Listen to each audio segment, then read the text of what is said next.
यति बेला राष्ट्रिय स्वतन्त्र पार्टीका सभापति रवि लामिछाने आउने अन्तिम तयारीमा हुनुहुन्छ र हजारौं समर्थक शुभेच्छुकको बाक्लो उपस्थिति हामी यहाँनिर देख्न सक्छौं र यताबाट स्वागतको लागि लाइनबद्ध रूपमा लाकुरी मञ्चसम्मको संख्यामा धेरैभन्दा धेरै शुभेच्छुकहरू उपस्थित हुनुहुन्छ।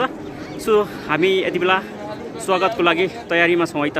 वाउ रोक्दै आइसक्नु भएको छ है साथीहरु।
सम्पूर्ण गुल्मीवासी आमा बुवा दाजुभाइहरू गुल्मी जिल्लामा पनि ठुलै सेवा गन्ती बनिसकेको छ। अब गुल्मी जिल्लाले पनि गन्ती बताउनेछ। हाम्रा दुईवटा उम्मेदवारले विजय हासिल गर्नुहुनेछ।